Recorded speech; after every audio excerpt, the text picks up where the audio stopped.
In this lesson, you will learn the Cebuano sound. This is one of the most important sounds for English speakers. English has this sound too.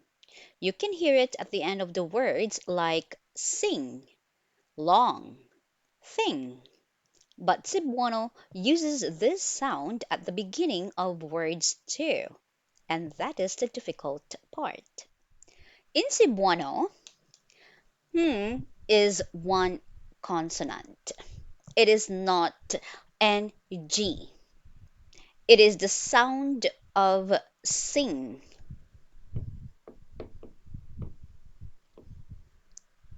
Sing. Hmm. Now listen.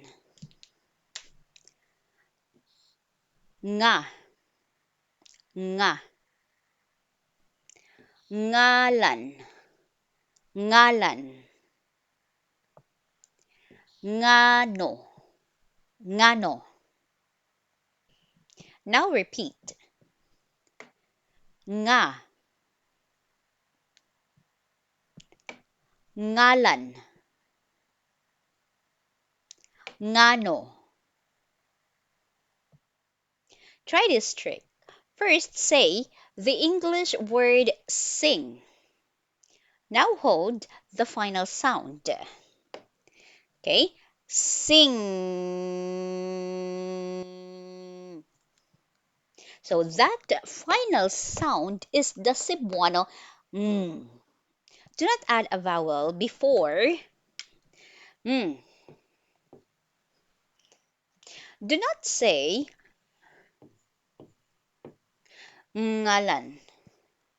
Start directly with sound. So ngalan, ngalan, ngalan. Now try to start a word with that sound. Nga, ngalan, ngano.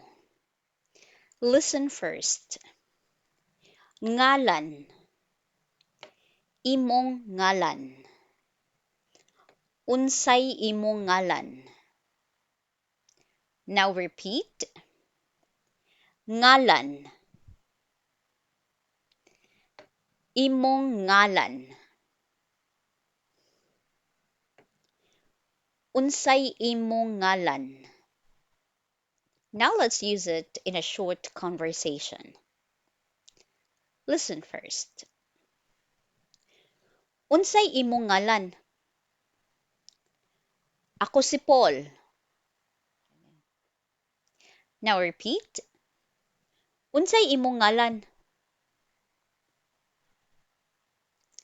Ako si Paul. Today, you practice at the beginning of Cebuano words. This sound may feel strange at first. That is normal. Practice slowly. In the next lesson, we will look at R, P, T, and K.